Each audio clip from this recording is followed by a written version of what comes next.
Telangana CM Revanth Reddy కేంద్ర ప్రభుత్వంపైన తీవ్ర విమర్శలు చేశారు. తెలంగాణలో పెట్టుబడుల కోసం చేపట్టిన తన అమెరికా పర్యటనకు కేంద్రం అనుమతి నిరాకరించిందని ఆరోపించారు. లండన్ పర్యటనకు అనుమతి ఇచ్చి అమెరికా టూర్కు నో చెప్పడం వివక్ష కాదా అని ప్రశ్నించారు. తన పర్యటనలో ఎలాంటి దాపరికం లేదని, తెలంగాణ అభివృద్ధి కోసమే విదేశీ పర్యటన చేపట్టామని రేవంత్ స్పష్టం చేశారు. తన పర్యటనను అడ్డుకోవడం అంటే తెలంగాణ అభివృద్ధిని అడ్డుకోవడమేనని అన్నారు. ఈ అంశాన్ని పార్లమెంట్లో ప్రస్తావిస్తామని సీఎం తెలిపారు. పర్యటనల ద్వారా ముఖ్యంగా తెలంగాణ రైజింగ్ సంబంధించి తెలంగాణ రాష్ట్రాన్ని అభివృద్ధి పదం వైపు నడపాలన్న ఆలోచనతోటి విద్య, క్రీడలు, విదేశీ పెట్టుబడులను ఆకర్షించడం ద్వారా తెలంగాణ రాష్ట్ర ఆర్థిక పురోభివృద్ధిని ముందుకు తీసుకెళ్లాలన్న లక్ష్యంతో ఒక ప్రణాళికబద్ధంగా కార్యాచరణను తీసుకొని ముందుకు వెళ్తున్నది. దురదృష్టవశాత్తు కేంద్ర ప్రభుత్వము ఇంగ్లాండ్కు అనుమతి ఇచ్చి అమెరికా పర్యటనను తిరస్కరించింది. కేంద్ర ప్రభుత్వ వైఖరిని మినిస్ట్రీ ఆఫ్ ఎక్స్టర్నల్ అఫైర్స్ నా పర్యటనను తిరస్కరించడమే కాకుండా కేంద్ర ప్రభుత్వంలో అధికారంలో ఉన్న రాజకీయ పార్టీకి సంబంధించిన నాయకులు కూడా నా పర్యటనకు సంబంధించిన వివరాలను తప్పుదోవ పట్టించే విధంగా తెలంగాణ రాష్ట్ర ముఖ్యమంత్రిగా ఈరోజు భారతీయ జనతా పార్టీ నాయకులు మాట్లాడడం జరిగింది. ఈరోజు భారతీయ జనతా పార్టీ నాయకుల విషయంలో నేను స్పందించదలుచుకోలేదు. ఇది రెండు ప్రభుత్వాలు, ప్రజాప్రతినిధులు సంబంధించిన అంశం. ఇప్పుడు మాకు ఆహ్వానమే ఉంది. నేను అమెరికాలో పోయి చదువుకొని వచ్చిన, హార్వర్డ్ యూనివర్సిటీలో విద్యార్థిగా చేరి చదువుకొని వచ్చిన. ఈరోజు అమెరికా నుంచి నాకు ఆహ్వానం ఉంది వీటి ఒప్పందాలు. ఈరోజు విషయాలను స్పష్టంగా ఇక్కడ మెన్షన్ చేసినాం, క్లియర్గా, కేటగారికల్గా. గతంలో అంటే ఆయన మీద తీవ్రమైన ఆరోపణలు ఉన్నాయని చెప్పి వాళ్ళు నిషేధం విధించారు. అమెరికా రానియలేదు, భారతదేశం తిరస్కరించలేదు మోడీ గారి పర్యటన అమెరికాకు.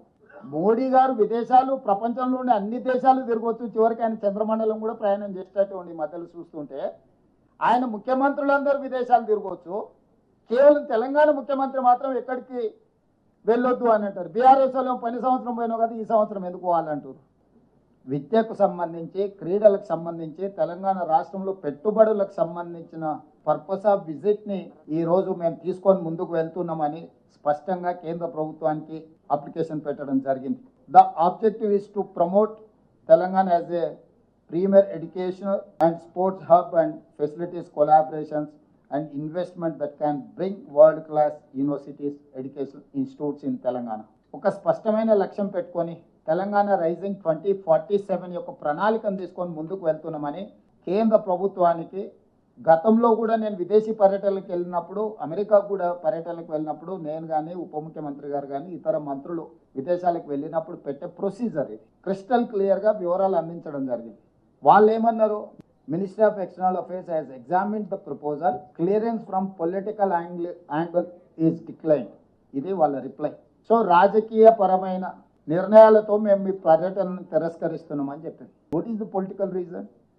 తెలంగాణ రాష్ట్ర ముఖ్యమంత్రికి అనుమతి నిరాకరించడం వ్యక్తిగా రేవంత్ రెడ్డి అనుమతి నిరాకరణ కాదు. ఇది 4 కోట్ల తెలంగాణ ప్రజలకు జరిగిన అవమానము, తిరస్కరణ. ఈ తిరస్కరణకు కారణం గుజరాత్ ఆధిపత్యం.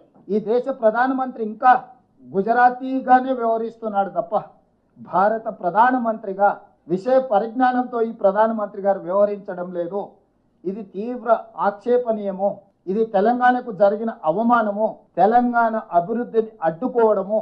ఈరోజు గుజరాత్ ముఖ్యమంత్రిని అమెరికా పర్యటనకు అనుమతి ఇచ్చి 8 రోజులు అక్కడ వైబ్రెంట్ గుజరాత్ 2047కి సంబంధించిన రోడ్ షోలు చేయడానికి, గుజరాత్కి పెట్టుబడులను ఆకర్షించడానికి తెలంగాణ ముఖ్యమంత్రికి అనుమతి ఇవ్వకపోవడము, తిరస్కరించడానికి పొలిటికల్ రీజన్స్ అట్రిబ్యూట్ చేయడం అనేది ఇది తెలంగాణ సమాజం అంతా ముక్తకంఠంతో ఖండించాల్సిన అవసరం ఉన్నది. దీనికి రాజకీయాలు, రాజకీయ పార్టీలు, ఇతర అంశాలను జోడించవలసిన అవసరం లేదు. భారతీయ జనతా పార్టీ నాయకులకు నేను విజ్ఞప్తి చేస్తున్నా, ప్రజాప్రతినిధులకు నేను విజ్ఞప్తి చేస్తున్నా,